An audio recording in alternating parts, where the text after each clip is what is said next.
Welcome in. It is day 312, and you're speaking to the Meeples Champion. And today we're going to go over a game that I played initially on Board Game Arena in the early days of COVID. Now, I played the game there twice, and the game was fun. However, post that, I ended up getting into you want to call it a sequel, but in reality it was just an updated version of the game. The original had been called Caylus. I played the version Caylus 1303. Now, Caylus is an interesting game. The concept of the game is that you are building a kingdom. You are, in the original, starting from the kingdom. However, instead, you're actually now starting further away and building towards the keep, the castle. And in this version, what you're trying to do is when the game starts, you have a spot that represents where the buildings will technically activate. You are going to, in clockwise order, be placing out your meeples, claiming spots that you want to use, but you're not using them yet. You're going to keep doing this until eventually somebody either, whether it's because they choose to stop or they run out of their meeples, they're going to go below and they're going to end their choosing. When this happens, they move up their house, representing that they will be the first player for the next round.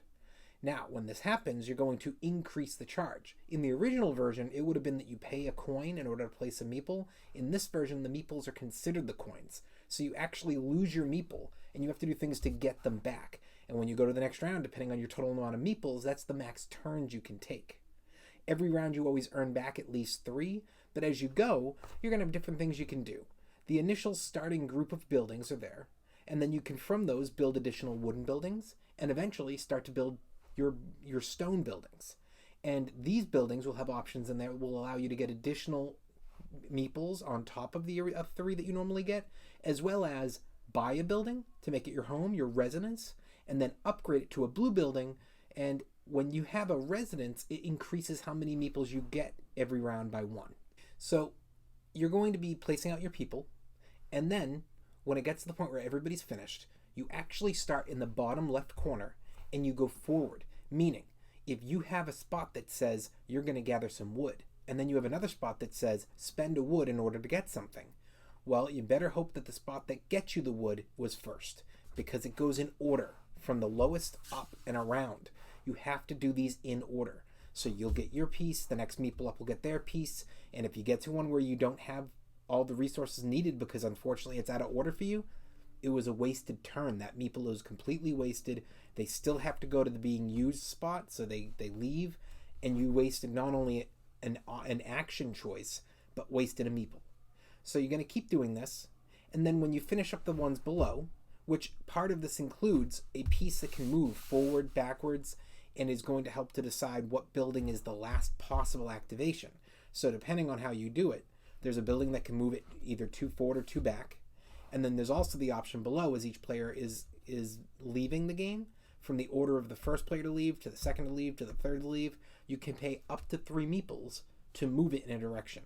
So there can be a lot of struggle and back and forth here. And then when you get to the end, you might find that, well, unfortunately, the last 2 people to end had nobody at the end of the road. So they spent extra meeples to pull it back.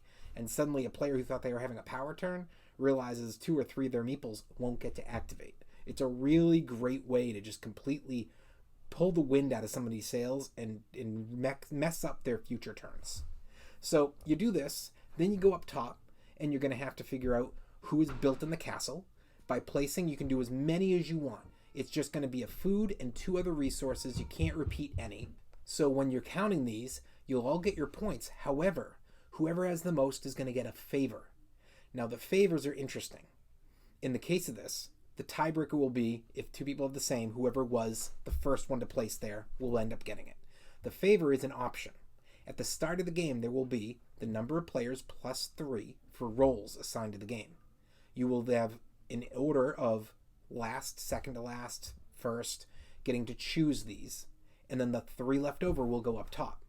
Your favor can be either you use the whole favor to steal somebody's role, or you can go up top, pick one of the 3 roles there to add and have an additional role, as well as you can go and you can grab a resource based on A, B, and C, meaning the first 3 rounds, you have one option that gives you a payout of some options. I believe it's either it's cloth or stone or something like that. And then once you hit round 4 through 6, now the first one's still there, but there's a new one. And once rounds 7, 8, and 9 come in, a third one joins. And you just get one of these as an option. You do have to pay with meeples in order to activate it, though. So you're going to get these, and you're going to continue. The game goes 9 total rounds, and at the end of the 9 rounds, you're going to see who has the most points, and they win. There's a lot more intricacies to the game than this. However, we're not going into a full explanation. So why don't we jump in, let's talk our 7 categories, and see where this game lands for us.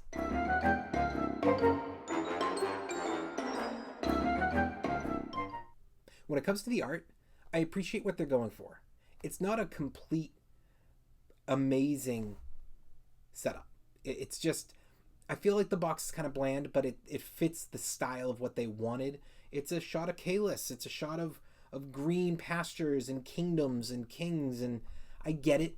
But for me, I liked the game after I played it. The box didn't sell me, but I had heard good things. The setup, it's okay. Maybe 15 years ago, it would have grabbed my eye a lot more when there was less opposing it, but today there's too much opposing it. It doesn't stand out. It's got to be a thumbs down.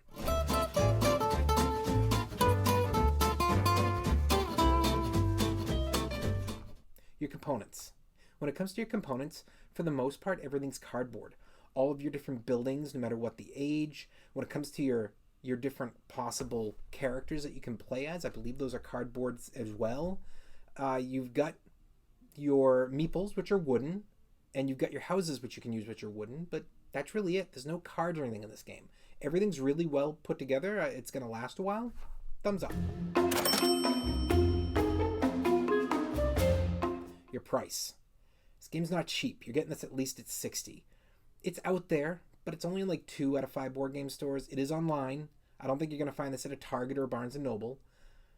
I think that it's available, but it's a bit expensive. And for me, I don't know if many people want to get this at this price. I think that there's just been too many games since it. Even with the upgrade, it's better than the original, but I don't think enough to pay this price. Thumbs down. Your difficulty. This is a little bit of a tough one. I think it looks a little easier at first, and when you start to play it, you realize just how difficult it can be. To me, you are not getting a beginner or a kid to play this game. I think an expert will, and I think you're going to get like 50-50 on your experience because the experienced players have other games they'd prefer to play. It's not a bad game. I really enjoy it, but I recognize that it's going to have a very small appeal.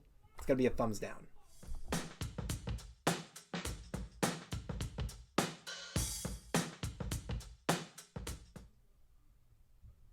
Replayability. If you don't have a lot of people playing it, you're not going to have a lot of people replaying it. To me, this is a game that's going to really suffer from getting people to want to sit with you to play the game. I don't think there's a lot of replayability here. It's one that you're probably going to play once, maybe twice, and then find that most of your game group just prefers other games. They don't dislike it, they just don't like it. Thumbs down.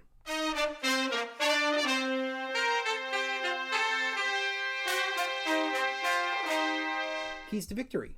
There's a lot of options here. You can be investing in trying to get more residences. You can be investing in trying to get more resources to get to the castle. You could be investing in a lot of different options here, including an early game buildup of all of your meeples so that you can have a late game attack and hit as much as you can. So I think there are plenty of keys to victory. Thumbs up.